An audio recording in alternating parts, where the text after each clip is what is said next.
Assalamualaikum warahmatullahi wabarakatuh. Apa kabar semuanya? Semoga kalian dalam keadaan sehat walafiat dan senantiasa dalam lindungan Allah.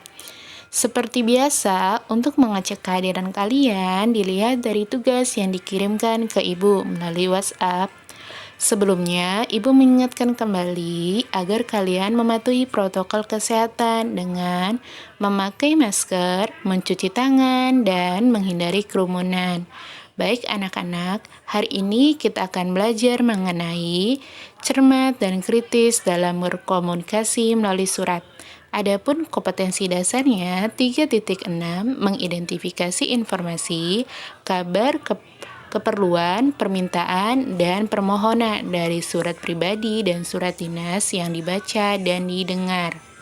Adapun tujuan pembelajaran, setelah mengamati model surat yang disajikan, kalian dapat mengidentifikasi ciri surat pribadi dan surat dinas secara cermat dan kritis. Untuk penilaiannya ada dua, yaitu penilaian sikap dilihat dari disiplin waktu dalam melaksanakan kegiatan pembelajaran dan mengumpulkan hasilnya serta bertanggung jawab dalam melaporkan hasil pembelajarannya. Sedangkan nanti ada 3 tugas. Kalian harus mengerjakan tugas tersebut dengan benar. Jika hanya salah satu saja yang benar, maka akan diremedial. Apakah kalian pernah membuat surat atau pernah membaca surat dari teman kalian? Tentu kalian pernah ya mendapatkan atau membaca suratnya. Digital seperti sekarang ini, kegiatan surat menyurat dapat dilakukan secara konvensional dan melalui jaringan internet, misalnya melalui email dan WhatsApp. Meskipun demikian, penulis dan penerima surat tetap harus menguasai kaidah penulisan surat yang berlaku, baik kaidah penyusunan, kebahasaan, maupun penyajiannya. Bahkan, bagi penerima surat, selain menguasai kaidah-kaidah tersebut, ternyata masih dituntut agar terampil berpikir cermat dan kritis terhadap informasi yang tertuang dalam surat yang dibaca. Kecermatan ketika membaca surat diperlukan agar tidak salah menangkap maksud pengirim surat. Sedangkan kekritisan diperlukan agar penerima surat tidak mudah tertipu oleh informasi dalam surat. Oleh karena itu, agar bisa berkomunikasi melalui surat secara benar dan tepat, harus belajar secara sungguh-sungguh tentang kegiatan surat menyurat berikut ini. Mari kita baca sama-sama surat ini secara cermat.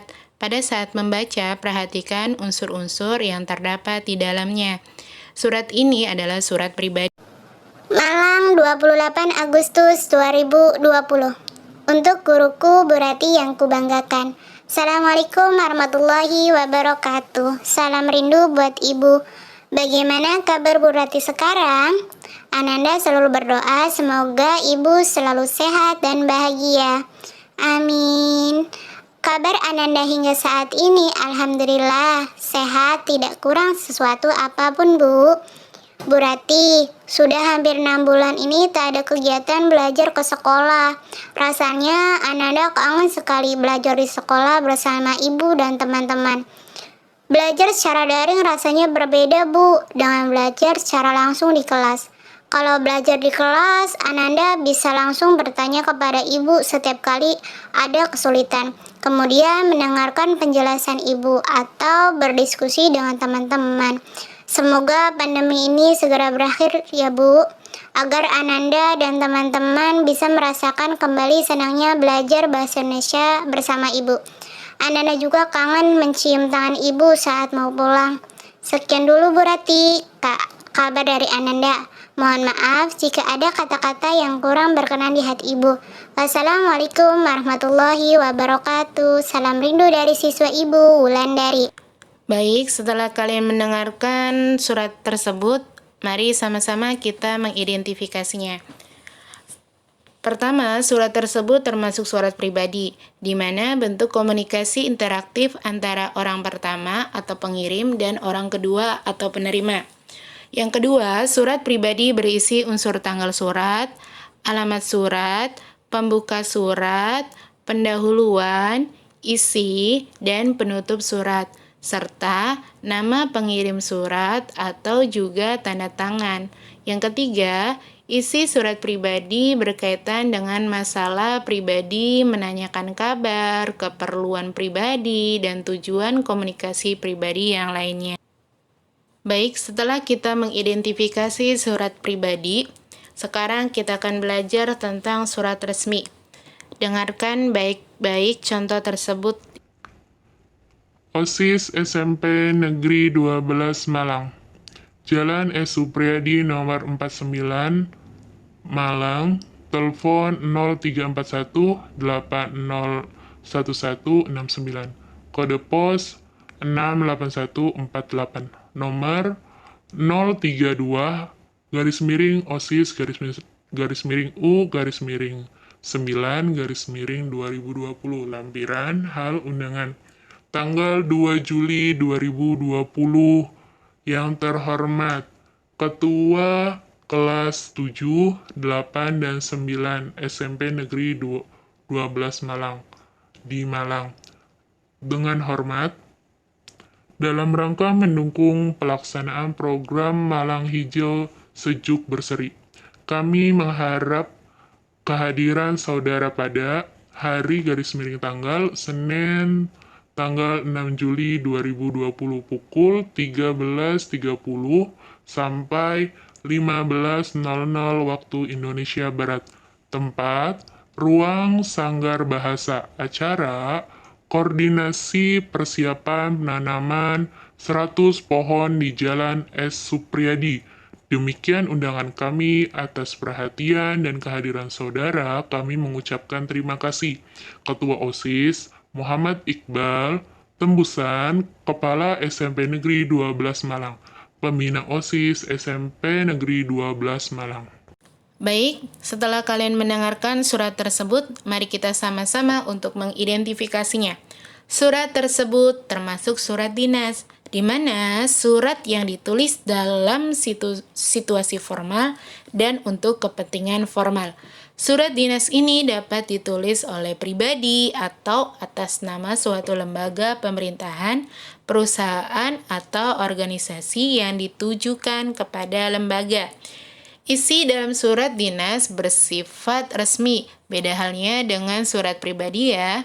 Dalam penulisan surat dinas, ada yang perlu diperhatikan, yaitu penggunaan bahasanya. Bahasa yang digunakan dalam surat dinas ini lebih mudah dibandingkan dengan surat pribadi. Surat resmi tidak memerlukan bahasa yang berbunga-bunga, seperti surat pribadi. Bahasa surat resmi singkat dan jelas serta berpola tetap. Nah, sekarang kita akan memahami tentang ciri isinya. Ciri isi dari surat pribadi dan surat dinas ini sama ya. Kita dapat melihatnya atau kita dapat mengamatinya dari hubungan pengirim dan penerimanya atau tujuan pengiriman suratnya. Nah, sampai sini kalian sudah mengerti kan perbedaan antara surat pribadi dengan surat dinas. Keduanya memiliki pola yang berbeda. Bukan hanya pola yang berbeda, isi juga berbeda, bahasa yang digunakan juga berbeda. Jadi kalian sudah mengerti kan antara surat dinas dan surat pribadi. Setelah kalian sudah mengerti perbedaan keduanya, mari kita sama-sama mengerjakan tugas berikut ini. Nah, sekarang kalian coba tulis siapa pengirim dan penerima surat pribadi dan surat resmi pada contoh sebelumnya ya. Di sini ada tabel, kolomnya itu yang pertama teks, di situ berisi teks keberapa, ada 1 dan kedua. Kalian masing-masing isi ya. Dan perhatikan juga di situ ada jenis surat. Teks ke-1 dan kedua itu sama nggak sih jenis suratnya? Kalau sama tulis, kalau berbeda juga tulis. Yang berikutnya ada status dan nama pengirimnya. Pengirimnya itu apakah sama antara teks 1 dan kedua? Kalian tulis juga ya. Yang berikutnya status dan nama penerimanya. Apakah sama juga penerima pada teks 1 dengan teks kedua. Dan berikutnya hubungan pengirim dan penerima. Apakah sama hubungan pengirim dan penerima pada teks 1 dan kedua? Dan berikutnya ada kepentingan. Kepentingan ini apakah sama atau tidak sih pada teks 1 dan kedua? Kalian tulis juga. Nah, tugas berikutnya kalian tulis pengertian surat pribadi pada penjelasan sebelumnya dan surat dinas beserta ciri-ciri surat pribadi dan surat dinas. Selamat mengerjakan, semoga kalian dapat memahaminya dari tugas tersebut. Jangan lupa, setelah kalian mengerjakan tugas tersebut, kalian kirim ke nomor ibu. Baik anak-anak, mari kita simpulkan pembelajaran hari ini.